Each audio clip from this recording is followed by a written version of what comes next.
Here we have the Comtek Digital Media Solutions model TAD-102. Hi, Mom. This is one of those little displays that you have set up at a store that plays some repeating video advertising your product. Outside of that, all I know is I got this many years ago at Goodwill for $5, it appears. And so I don't even know if it has video on it.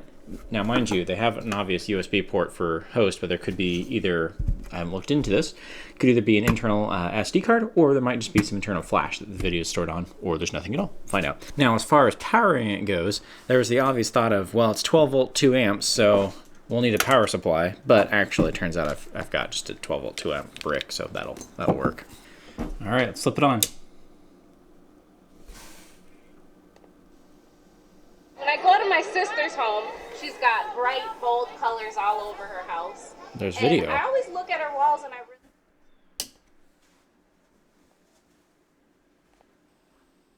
When I go to my sister's home, she's got bright, bold colors all over her house. And I always look at her walls and I really would like to... Well, we got the main idea. It does in fact have some sort of video stored on it. I do know that this would be the volume knob here to adjust it. This is obviously some sort of passive infrared detector to detect motion. I believe this would end up being an infrared receiver for remote, possibly. I know the other light was the green indicator that it was on. And past that, there's just the two speakers on front. And from here, I think we're going to go ahead and start tearing it down. Be using our screwdriver, newthingsnewtech.com. Just kidding. First, I want to see if this panel up here has anything exciting behind it.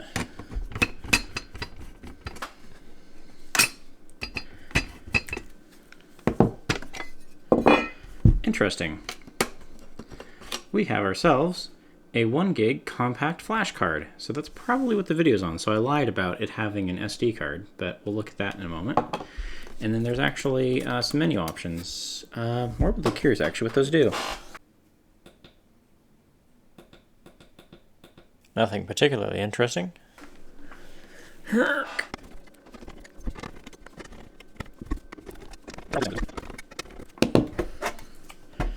Alright, that seems to be the front bezel. And the inside sharp. We're going to move the camera. Alright. So upon the inside, we're greeted with a very large chunk of glass that seems to be adhesived onto the panel. I'm going to ignore that for now. So at the bottom is our little sensor board here. Alright, the panel uses these longer screws.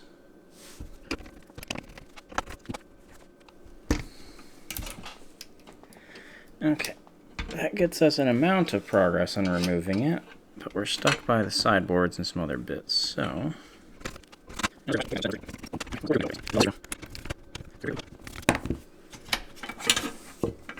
Okay. Power comes in on this connector, we'll just take that out.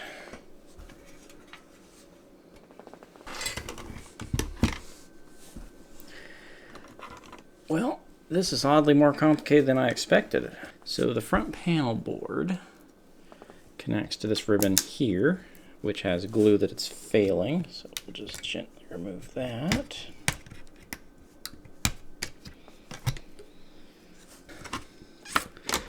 And then the speakers, which are THX 8 ohms 2 watts. So we'll take out the rest of these here.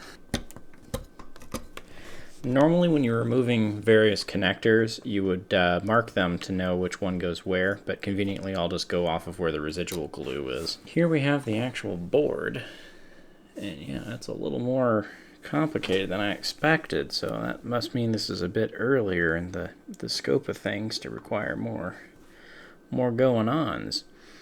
Have our battery for probably a real-time clock, and here I assume is, so there's going to be, one of these is flash, one of them is RAM, and then we've got our main processor here, which will probably do all the decoding and everything like that, because I'm sure that this is a fairly dumb panel. I just don't think we can get to it. These are the two flexes that go over to the panel. Compact flash card reader, and then it looks like There's a few options, but nothing's quite obvious. That looks like that could be VGA. Up in the corner is our compact fluorescent backlight, or cold cathode backlight. Kind of interesting how they have that part of the board sectioned off and it's linked by a 0 ohm resistor. So they pick two different parts there. And that's going to be all the inverting circuitry next to it.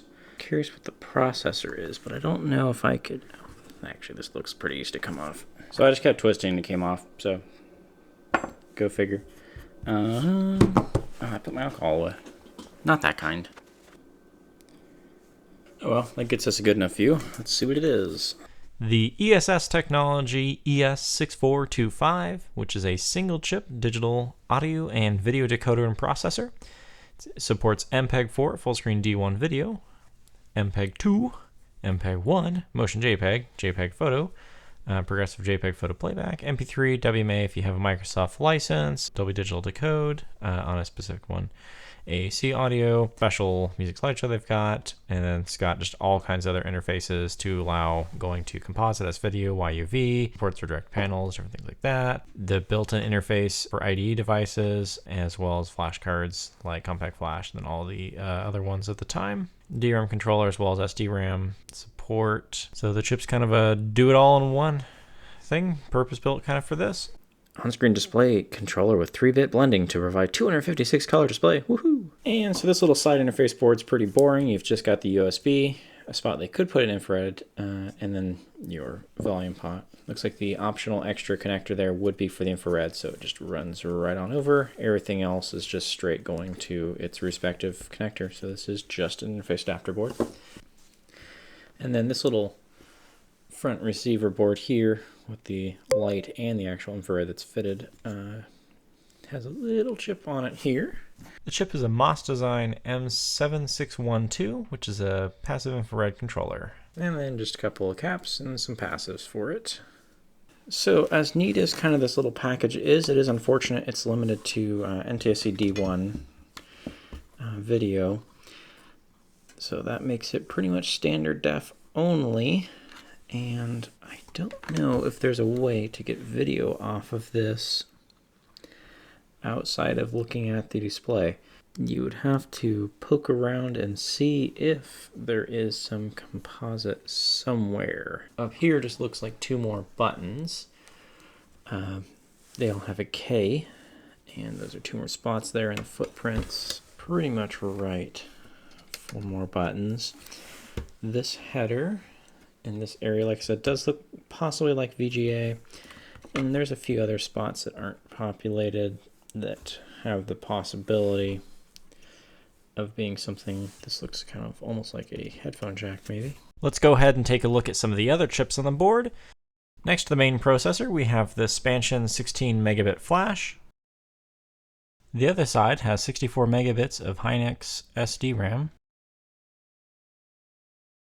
Here we have the MStar MST717C-LF. I couldn't find a datasheet of this exact chip, but here's a pretty similar sounding one. It's the MST703 datasheet, but basically what it's telling us is that it's an LCD video processor and decoder. It'll take the output from the ES6425 chip and convert it to a signal that can be read by the LCD on the front.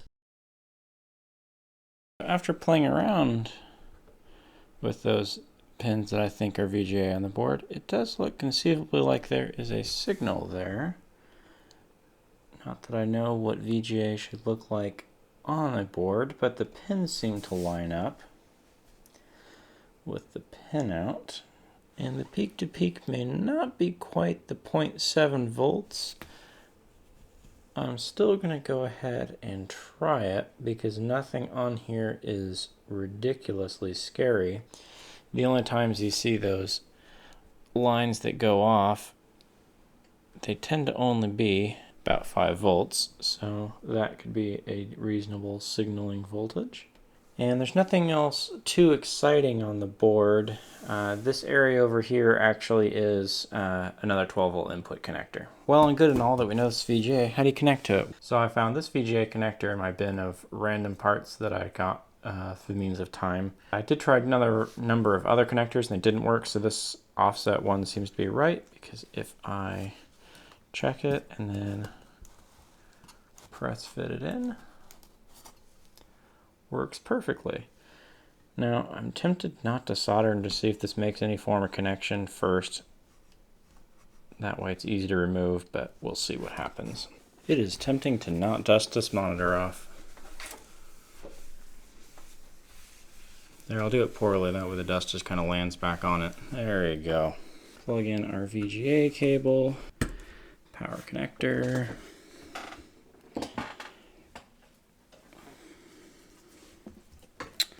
and power. Not a tutorial, just a guy that knows how to make things up. Okay, not quite like that, but you get the idea.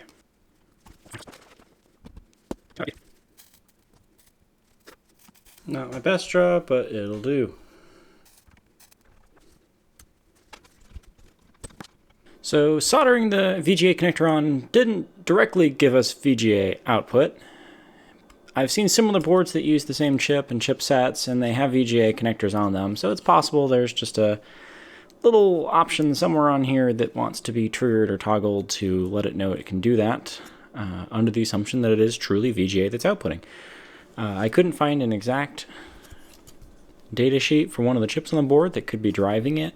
You have to run everything out to know for certain. So unfortunately, there's just no real way to know if we could get VGA out on here unless someone knows and comments. Otherwise, I'd have to sit there and reverse engineer or try to go through some of the options using probably the remote that I don't have for it and so forth. But different things to try, I guess. Here we are, my little stock Debian virtual machine. So I will go ahead and open up the GNOME disk utilities. We can see our compact flash card reader. I'll go ahead and insert the card. We've got the device. Now I could go ahead and mount it and read the files and that sort of thing, but more interesting to do is first create a disk image off the whole darn thing. Let's create a disk image, so I'm actually now just going to go ahead and mount the live one real quick, just to see what we got. Yep, and that's just a single file there. So here's our details of the video that is on there. So unfortunately, nothing exciting recovered. It's just pretty much the file and then trash, but we had to try.